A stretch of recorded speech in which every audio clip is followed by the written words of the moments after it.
I carried the cake box in both hands, careful not to tilt it. It wasn't store-bought. It was handmade.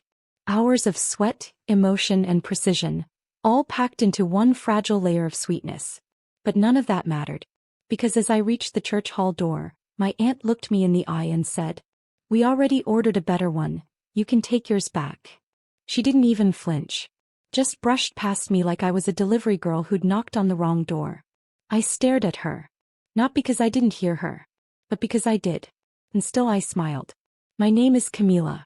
And in my family, I'm known as the quiet one. Not the pretty one. Not the bride. Not the one with the perfect hair or the white teeth or the engagement ring. Just quiet. Obedient. Easy to ignore. I turned around, cake still in my hands, and walked slowly back to my car. Every step felt heavier. Not because the cake was heavy, but because I'd held so much, for so long, and never once been allowed to drop it. They didn't know what was in the box. Not really.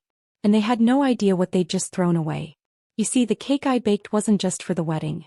It wasn't just chocolate, buttercream, and fondant. It was full of something more dangerous than bitterness. It was full of proof. The kind of proof that doesn't melt under soft lights or get covered up by wedding music. I sat in the car for a moment, engine off, hands still on the box. The voices from the hall filtered through the open window. Laughter, clinking glasses, a DJ testing the mic. I listened. And I waited. Waited for the right moment to flip the story they thought they were writing. You see, when they told me to take it back, they didn't realize I'd already decided what to do next. And it wasn't forgiveness. It was exposure. The cake would never be eaten, but the truth inside it? Oh, they'd choke on that. And when the first secret spilled, it wouldn't stop. Because some cakes collapse under pressure. It was built to blow. I didn't drive home. Instead, I parked across the street, out of sight behind a row of parked cars, and watched guests arrive in glitter and heels, clutching gift bags and fake smiles. My cousin Juliana, the bride, stood under a white floral arch, beaming like a girl who believed nothing could touch her day. She looked beautiful, but not innocent. I knew what she'd done. She wasn't just marrying the wrong man. She was marrying him while hiding 3 betrayals, 2 secrets, and 1 stolen thing. And the cake? It held them all. I checked the time. 3:18 p.m. The catering team would be wheeling in the reception desserts by 4. That gave me less than 45 minutes to change everything. I pulled out my phone and opened the folder titled Wedding Gifts. Inside were screenshots, voice notes, bank transfers, photos she thought she'd deleted, and one email with a subject line that read, "Tell your cousin before I do." I had stitched it all together, layer by layer, just like the cake. Bottom tier. Proof Juliana forged her fiancé's mother's signature for a wedding loan. Middle tier. A private message between her and her maid of honor, my other cousin Eliza, revealing they both slept with the groom 6 months ago. Top tier. A single flash drive, buried under pink frosting. It was all tucked neatly beneath the cardboard base. And here's the thing. I didn't want revenge. Not at first. I was just going to give her the cake. Let her decide what to do with it. But when my aunt looked me in the eye and dismissed me like a service girl, she made the decision for me. I waited until the band started playing. Until the guests were distracted. Until the laughter got loud enough to hide footsteps. Then I walked around back and placed the box outside the kitchen door, right on top of the other deliveries. I didn't need to explain. Someone would bring it in. They always did. And when they opened the box, expecting sweetness, they'd find a sealed envelope that read, "This was made with love. But the truth inside is not." The rest? I left to gravity. Because secrets are like frosting. They look pretty from the outside. But the longer they sit in the heat, the more they melt. I watched from behind tinted glass as a young server wheeled the cake into the ballroom, unaware of the bomb she was delivering. The box wasn't opened right away. It sat near the dessert table, surrounded by roses, macarons, and champagne flutes. A few guests glanced at it, confused. Juliana never mentioned a second cake. He didn't have to. Eliza, the maid of honor, spotted it first. I saw her whisper something to Juliana, who looked over, brows furrowed. She walked toward it in her beaded heels, hands tugging her dress. When she lifted the lid and saw the envelope sitting on top, her face didn't change. Not immediately. She took the envelope, turned it over, and read the message. Then she looked around, like someone had just screamed her name across a silent room. But no one had. Not yet. She tucked the envelope into her clutch and motioned to Eliza. They disappeared down the hall, heels echoing like thunder. That's when I got out of the car. Slow, careful steps. I didn't walk in through the main doors. I entered from the back, blending into the crowd like just another guest in a blue dress. The hall buzzed with music. People toasted. Someone's uncle made a bad joke over the mic. But I wasn't watching them. I was watching the hallway. 15 minutes passed. Then 20. Finally, Eliza reappeared. Alone. She was pale. Her lips pressed into a tight line. She walked straight to the groom, Mason, and said something into his ear. He pulled back and stared at her like she'd slapped him. Then slowly he looked toward the hallway. Juliana hadn't come out. The music began to stutter. The DJ leaned over the booth, fiddling with controls. A high-pitched feedback squeal rang out, making people wince. And then, almost perfectly timed, Mason walked away. Just walked. Right past the cake. Past the champagne. Straight through the doors. My heart didn't race. It slowed. Because I wasn't here to destroy her. I was here to let the truth do what it always does when left in the light. Reveal. The crowd started murmuring. Whispers passed like wind through tall grass. Where's the bride? Where's the groom? Then someone finally opened the lid again. Saw the flash drive. And this time there were no questions. Just quiet. And in the middle of it all, the cake sat untouched. Beautiful. Unbothered. Deadly. The silence was thick. Like a room full of people holding their breath. And waiting for someone else to take the fall. One of the groomsmen picked up the flash drive with 2 fingers, holding it like it might explode. I saw his lips move. What the hell is this? Before he walked toward the DJ.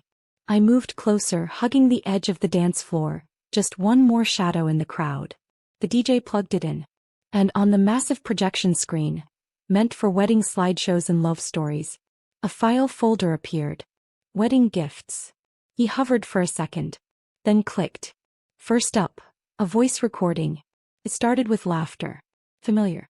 Juliana's. Then Eliza's voice, barely muffled. Honestly, if Mason ever finds out we both hooked up with him, he's gonna cancel this whole wedding. A gasp rippled through the room. Chairs scraped. Someone dropped a glass. But the DJ didn't stop. He clicked the next file. Photos. Screenshots of chats between Eliza and Juliana, giggling over how clueless Mason was. How easy it was to lie. One line hit hardest.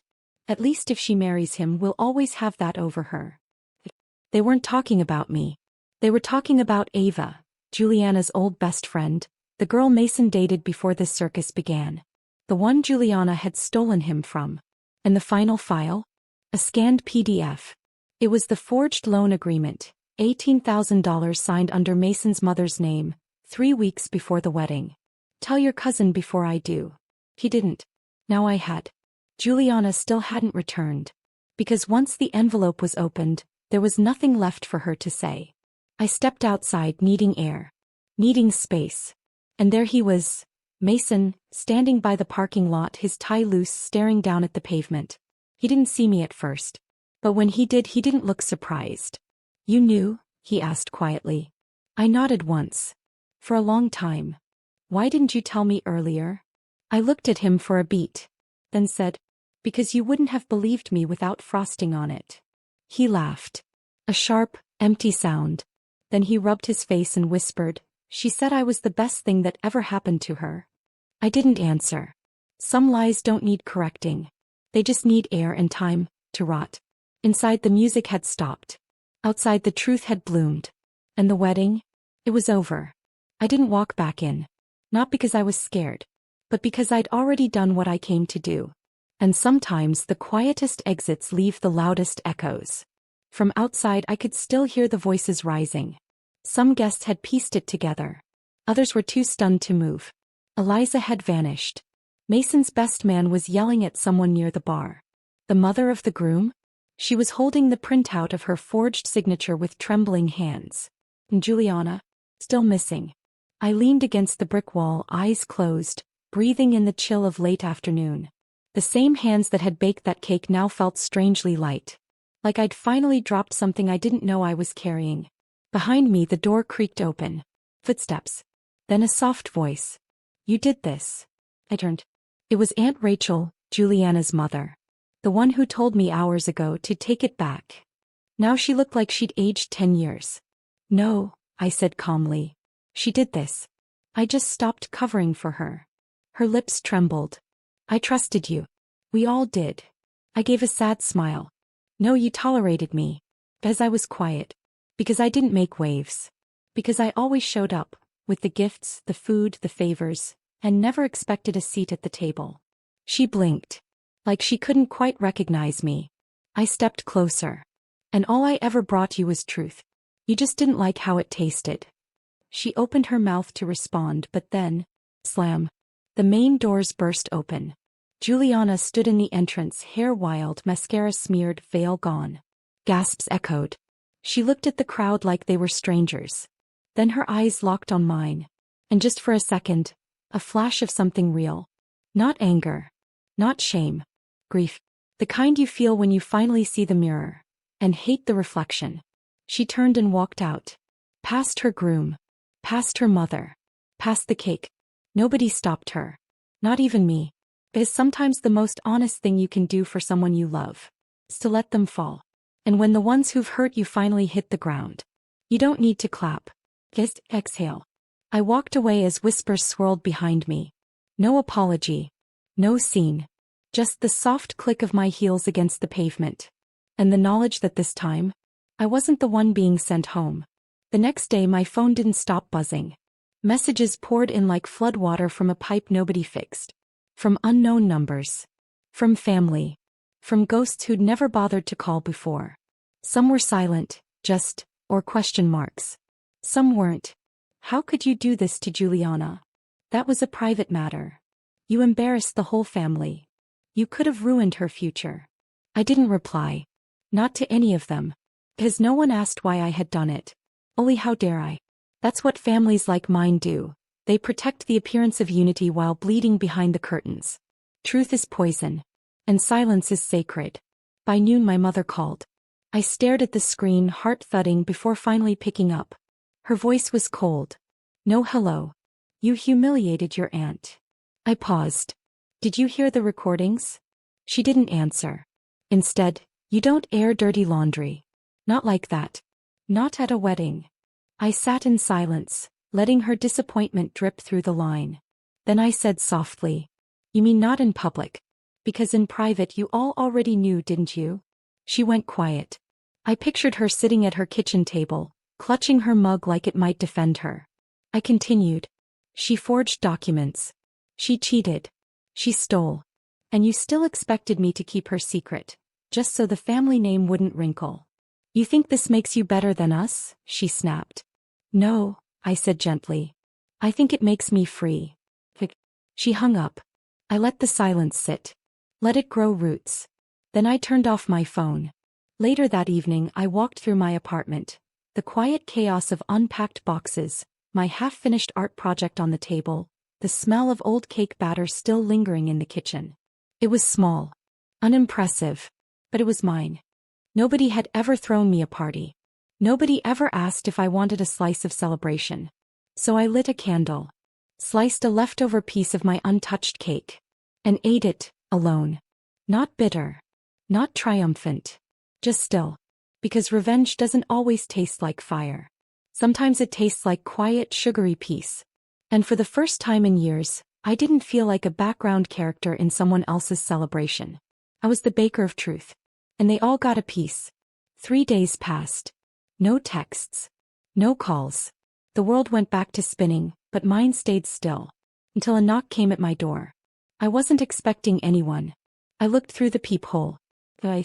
Maid of honor. Secret keeper. Co-conspirator. I opened the door, but only halfway. She didn't smile. She didn't look ashamed. Just tired. Can I come in? She asked. I didn't move. Why?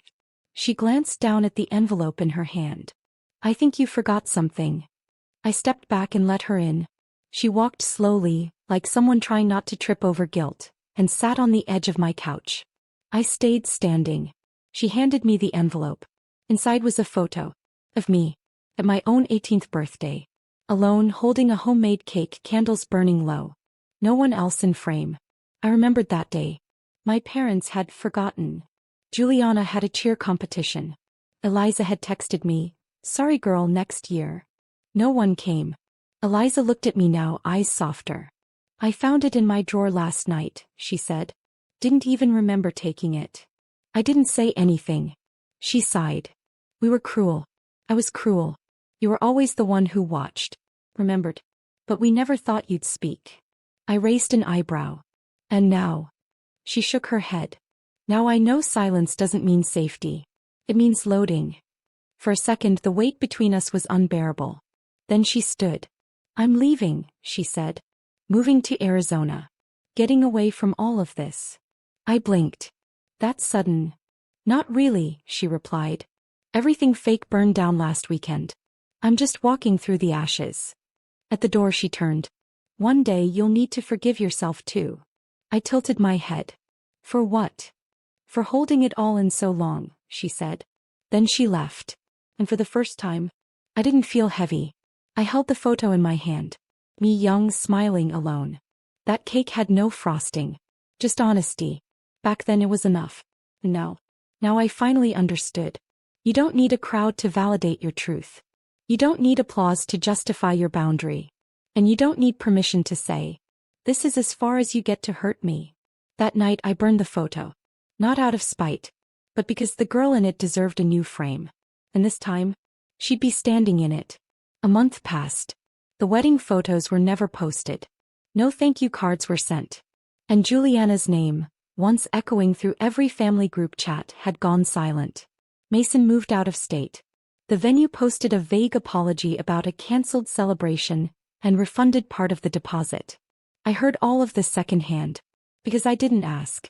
I was too busy building something of my own. My cake orders, once sporadic and overlooked, started to flood in. Turns out, when people find out you exposed a whole web of lies using buttercream and precision, they start to trust your sense of detail. I called the business truth baked slowly. Fitting. I rented a tiny storefront. White walls. Soft light. No pretenses. I started slow. 1 order. Then 5. Then 10. I wasn't baking revenge anymore. I was baking beginnings. Sometimes I'd see Eliza's name pop up in my order queue. Always anonymous. Always prepaid. No notes. Just vanilla almond cupcakes with gold leaf. I smiled when I saw them. Because some things are better left unsaid. Then one Sunday afternoon I got a letter. No return address. Inside was a card. No handwriting. Just a printed quote. "Thank you for the truth. I hated it. But I needed it." Taped beneath it? A torn piece of Juliana's wedding invite. It was quiet. It was raw. And it was enough. I didn't cry. I didn't laugh. I just folded the card and placed it in my drawer. Right next to my baking tools. Right where the past now lived. Not as a wound but as a reminder. Because some stories don't end with confessions. Or clean apologies. Some end with silence and a little bit of peace. Last week, I walked past a bakery that used to be Juliana's favorite. The window was fogged. The shop was empty. A little girl stood outside, pressing her fingers to the glass. "I wish I could bake like that," she whispered to her mom. I bent down and smiled. "You will. It just takes time. And truth." She smiled back, wide and honest. That night I baked one last cake. 3 tiers. No flash drives. No confessions. Just layers of lemon, lavender, and soft cream. I cut one perfect slice. Set it by the window. And whispered, "This is for the girl who never got her birthday party." Then I blew out the candle. And tasted freedom. One word remained. No frosting, no filter.